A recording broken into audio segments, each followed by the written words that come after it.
யாழ்ப்பாணத்தில் சீமானுக்கு மீண்டும் கட் அவுட், மகிழ்ச்சியில் ஆதரவாளர்கள். தமிழ்நாடு சட்டமன்ற தேர்தல் எதிர்வரும் 23ஆம் தேதி நடைபெறவுள்ள நிலையில் நாம் தமிழர் கட்சியின் சீமானுக்கு யாழ்ப்பாணத்தில் பதாதைகள் வைக்கப்பட்டுள்ளது. நேற்றைய தினம் திங்கட்கிழமை நல்லூர் ஆலய முன் வீதியில் காட்சிப்படுத்தப்பட்டுள்ள நிலையில் இன்றைய தினம் யாழ்ப்பாணம் திருநெல்வேலி பகுதியில் பதாதைகள் காட்சிப்படுத்தப்பட்டுள்ளது. யாழ்ப்பாணம் செம்மணி மனித புதைக்குழியின் 3ஆம் கட்ட அகழ்வு பணிகள் எதிர்வரும் 27ஆம் தேதி திங்கட்கிழமை ஆரம்பமாக உள்ளன. சுமார் 8 வார காலப்பகுதிக்கான அகழ்வு பணிகளுக்காக சட்ட வைத்திய அதிகாரியினால் சமர்ப்பிக்கப்பட்டிருந்த மதிப்பீட்டு திட்டத்துக்கு நீதி அமைச்சு ஒப்புதல் அளித்ததுடன் அதற்கான நிதியையும் விடுவித்துள்ளது. இதனையடுத்து எதிர்வரும் 27ஆம் தேதி வழக்கை விசாரணைக்கு அளித்து அன்றைய தினமே களத்தில் 3ஆம் கட்ட அகழ்வு பணிகளை முன்னெடுப்பதென நீதிமன்றம் தீர்மானித்துள்ளது. அத்துடன் இதுவரை 239 மனித எண்பு தொகுதிகள் அகழ்ந்தெடுக்கப்பட்டுள்ளமை குறிப்பிடத்தக்கது. செம்மணி புதைகுழி வழக்கு யாழ் நீதவான் நீதிமன்ற கௌரவ எஸ். லெனின்குமார் முன்னிலையில் எடுத்துக் கொள்ளப்பட்டது. ஏற்கனவே இந்த அகழ்வு பணிக்கு நிதி தேவைப்பாடுகள் அடிப்படையில் இன்று நிதி கிடைக்கப்பட்டதன் அடிப்படையில் இந்த அகழ்வு பணியானது ஏப்ரல் மாதம் 27ஆம் தேதி மீண்டும் ஆரம்பிக்கப்பட இருக்கிறது. அதற்கான நிபுணர் குழுவும் அன்று ஆஜராக இருப்பார்கள் என்ற அடிப்படையில் இந்த வழக்கானது 8:30 மணியானது செம்மணி புதைகுழியில் அழைக்கப்பட்டு அன்றைய தினமே அகழ்வு பணி நடைபெற இருக்கிறது.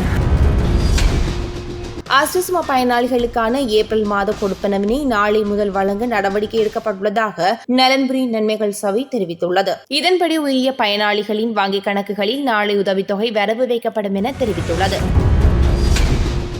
எரிபொருள் விநியோகத்தில் இனி QR கட்டாயம், அரசாங்கம் அதிரடி முடிவு. இலங்கையில் எரிபொருள் விநியோகத்தை முறைப்படுத்துவதற்காக அறிமுகப்படுத்தப்பட்ட QR குறியீட்டு முறைமை கால வரையறையின்றி தொடரும் என அறிவிக்கப்பட்டுள்ளது. உலகளாவிய எரிபொருள் நெருக்கடி இன்னும் முடிவுக்கு வரவில்லை. எனவே தற்போதைய QR குறியீட்டு முறையின் கீழேயே சில்லறை எரிபொருள் விநியோகம் தொடரும். எவ்வாறாயினும் தேவைக்கேற்ப இந்த முறையில் மாற்றங்கள் செய்யப்படும் என பெட்ரோலிய கூட்டுத்தாபனத்தின் தலைவர் DJ ராஜகருணா தெரிவித்துள்ளார்.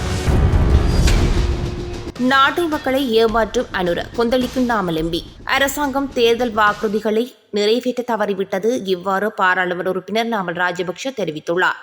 ஸ்ரீலங்கா பொதுஜன பெரமுனவின் தலைமை காரியாலயத்தில் நடைபெற்ற தமிழ் சிங்கள புத்தாண்டு விசேட நிகழ்வுகளின் பின்னர் ஊடகங்களுக்கு கருத்து தெரிவிக்கும் போதே நாமல் ராஜபக்ஷ இவ்வாறு தெரிவித்துள்ளார்.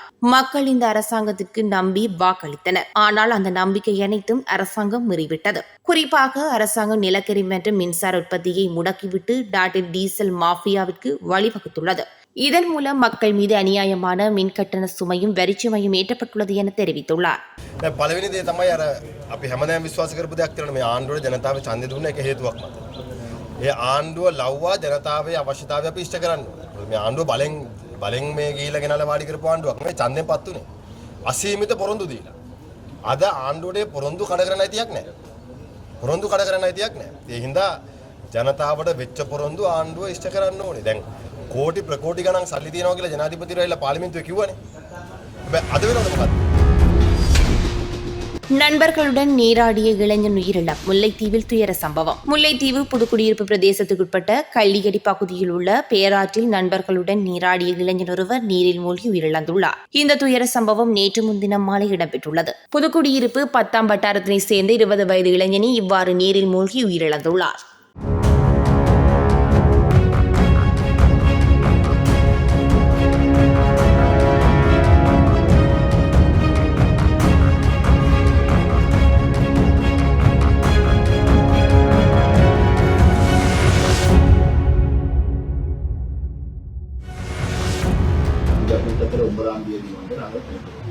ஆனால் தமிழரசு கட்சியுடைய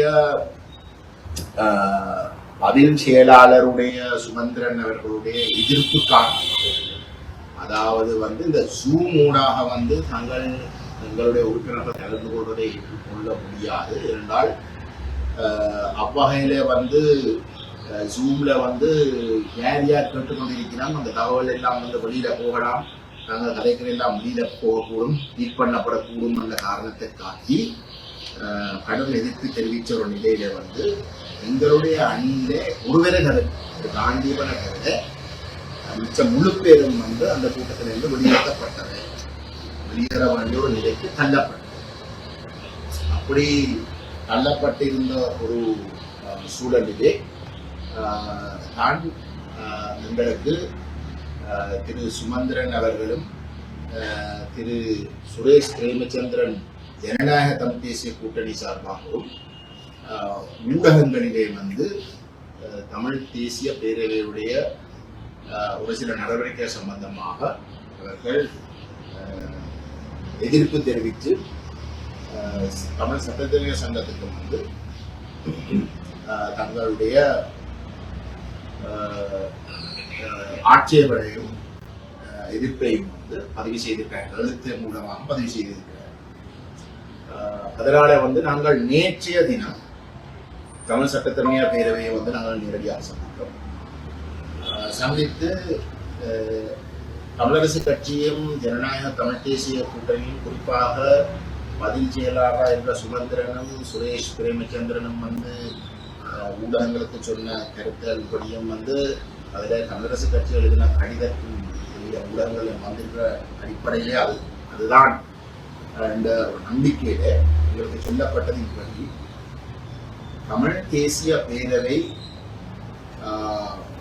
சிவில் சமூகங்களோடு இணைந்து நாங்கள் பயணிக்கிறதுக்கு முடிவெடுத்து கடந்த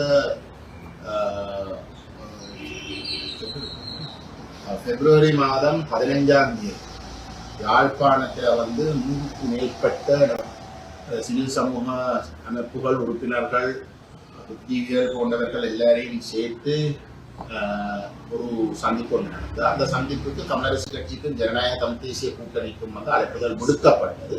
அவர்கள் அதில் கலந்து கொள்ள விரும்பவில்லை.